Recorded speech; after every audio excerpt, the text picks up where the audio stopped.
Wa awsani bis salati waz zakati ma dumtu hayyan. Rob aku telah memerintahkan aku dengan tegas untuk dirikan solat dan bersedekah atau menyucikan diri selagi aku masih hidup. Ma dumtu hayyan, selagi aku masih berjawa, masih hidup. Ini adalah kata-kata Isa alaihissalam. Ini adalah peringatan yang sangat kuat mengenai pendekatan kita untuk mendirikan solat dan bagaimana pendekatan kita terhadap solat dan bagaimana kita melihat dan berfikir tentangnya dan bagaimana kita melaksanakan solat dalam hidup kita. Anda tengok ni, kita seharusnya solat. Tadi dikatakan selagi aku masih hidup. Hingga nafas terakhir aku committed untuk mendirikan solat. Mendirikan solat. Sekarang apa sebenarnya maksudnya?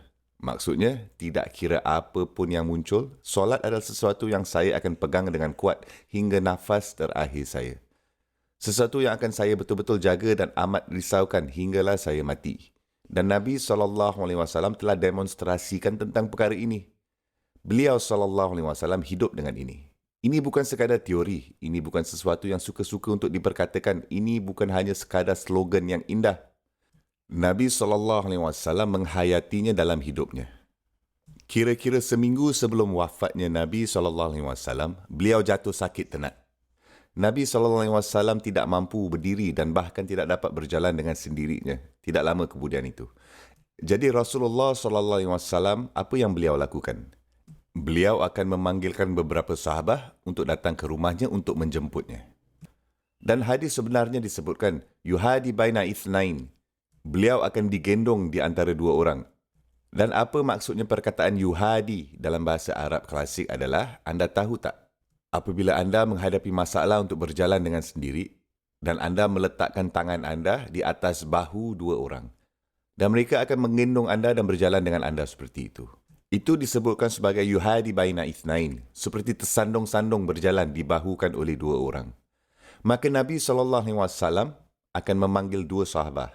Dan mereka akan datang ke rumahnya. Dan mereka akan membawanya.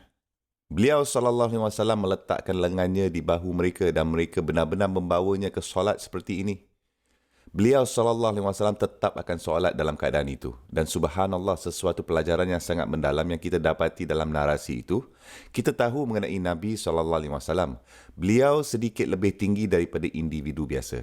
Apabila anda memanggil sekumpulan orang, beliau SAW lebih tinggi sikit berbanding daripada semua orang. Beliau tidaklah begitu tinggi sangat. Beliau tidaklah setinggi 7 kaki ke. Tetapi beliau sedikit lebih tinggi daripada orang-orang biasa.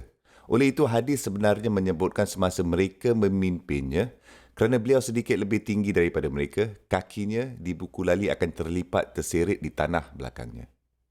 Tapi walaupun keadaannya begitu, beliau SAW masih akan solat dalam keadaan ini.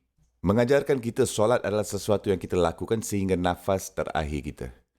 Okey, tengok ni, Umar ibn Khattab radhiyallahu anhu. Ada yang di sini boleh beritahu saya bagaimana dia meninggal dunia? Dia ditikam semasa mengimamkan solat. Narasi terus memberitahu kami bahawa Umar radhiyallahu anhu mempunyai luka terbuka yang besar ni.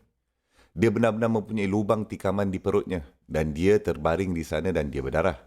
Dan dia semakin pudar dan semakin tidak sedarkan diri. Dan ketika dia berada dalam keadaan itu dan dalam kondisi itu, dia mendengar panggilan azan untuk solat. Dan dia mula bangun. Semua orang di sekeliling seperti, tunggu kejap. Kemana kamu fikir kamu mau pergi ni? Dia kata, saya harus pergi solat. Azan. Saya harus pergi dan solat. Itu bunyi azan. Mereka di sekelilingnya berkata, kamu sedang mati ni. Kamu ada lubang di perut kamu ni. Apa maksud kamu? Kamu mau pergi solat. Dan dia mengatakan bahawa aku ingat Nabi SAW memberitahu aku bahawa tidak ada din untuk orang yang tidak solat. Bahawa solat adalah seperti kepala atas badan. Saya kena pergi solat.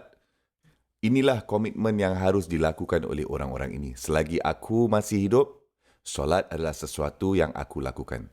Itulah komitmen, hubungan yang mereka ada dengan solat. Subhanallah.